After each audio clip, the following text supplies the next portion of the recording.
Merci d'être au rendez-vous de l'actualité sur Fili Radar Média. Madame, Monsieur, bienvenue. Le président Macky Sall annonce le report de la présidentielle prévue le 25 février prochain à quelques heures de l'ouverture de la campagne électorale. Il a adressé le samedi 3 février 2024 un discours à la nation dans lequel il évoque l'ouverture d'un dialogue national. J'engagerai un dialogue national ouvert afin de réunir les conditions d'une élection libre, transparente et inclusive, a dit M. Sall dans son discours du 3 février sans donner de date. Il a également évoqué dans son message un conflit ouvert entre l'Assemblée nationale et le Conseil constitutionnel pour justifier ce report du scrutin auquel il ne se présente pas au terme de ses 2 mandats légaux. C'est la première fois depuis 1963 qu'une élection présidentielle au suffrage universel direct est reportée au Sénégal. Le président Sall avait fixé le scrutin présidentiel au 25 février dans un décret daté du 29 novembre 2023. Il avait promis fin décembre de remettre début avril le pouvoir au président élu à l'issue du scrutin et l'a réitéré plusieurs fois. Élu en 2012 pour 7 ans et réélu en 2019 pour 5 ans, il a annoncé en juillet 2023 ne pas être candidat à un nouveau mandat. L'Assemblée nationale du Sénégal a franchi une étape cruciale concernant le calendrier électoral du pays. Le 4 février 2024, la Commission des lois a donné son approbation à une proposition de loi visant à reporter l'élection présidentielle. Avec 22 voix favorables, les députés des coalitions Benno et Wallu ont convenu de ce report.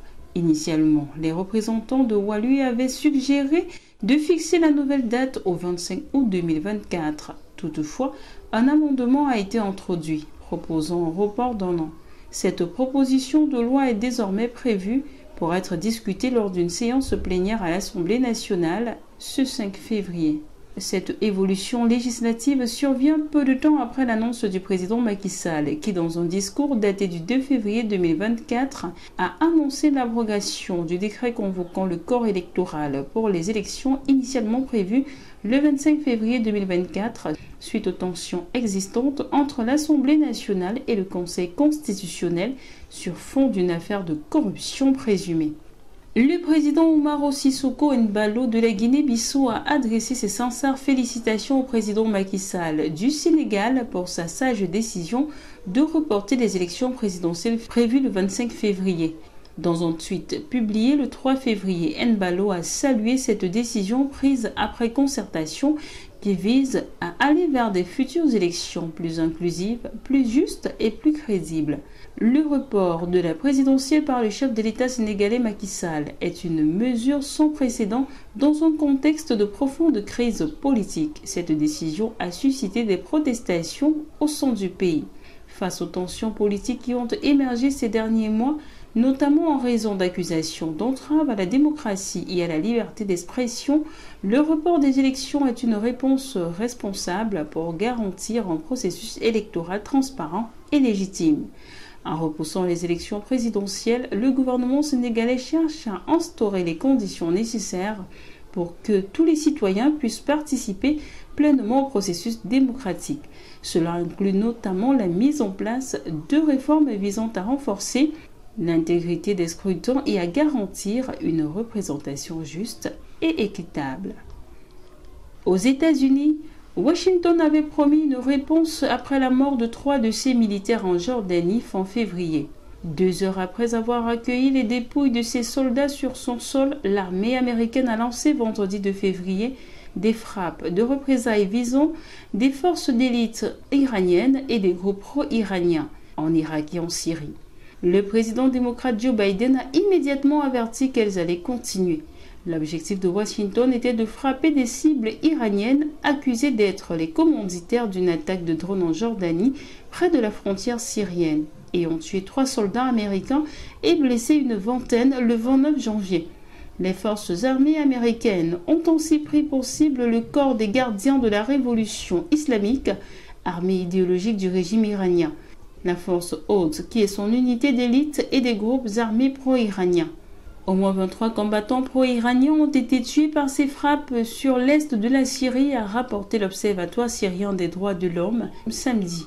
Ces frappes font craindre des conséquences désastreuses pour la sécurité et la stabilité de l'Irak et de la région, a dit un porte-parole militaire du Premier ministre irakien dans son communiqué. Et le ministère des Affaires étrangères irakien a annoncé qu'il allait convoquer le chargé d'affaires américain à Bagdad pour lui remettre une lettre officielle de protestation. En sport, Karl Toko Ekambi met fin à sa carrière avec l'équipe nationale du Cameroun. Dans son message sur les réseaux sociaux, Karl Toko Ekambi exprime sa déception de ne pas avoir pu aller plus loin à la CAN en Côte d'Ivoire, mais se dit fier de son équipe pour les efforts collectifs fournis. Samuel Eto'o, actuel président de la Fédération camerounaise de football, a exprimé sa réaction à cette annonce inattendue dans un post sur Instagram.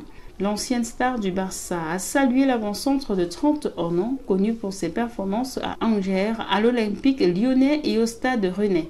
Eto'o a écrit « Très cher Karl, tu as décidé de prendre ta retraite internationale à 31 ans après avoir tout donné pour le plus beau pays du monde. Merci de nous avoir permis de rêver. Merci pour ton leadership. Merci d'avoir orienté les plus jeunes. Merci d'avoir aidé le sélectionneur à construire un groupe au-delà des individualités.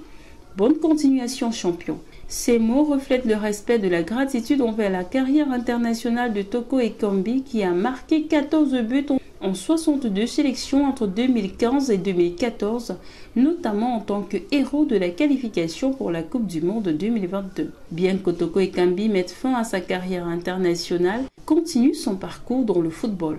Ayant récemment rejoint Al-Ettifaq en provenance d'Abha Club, une autre équipe saoudienne, il continuera à évoluer dans le Saudi Pro League.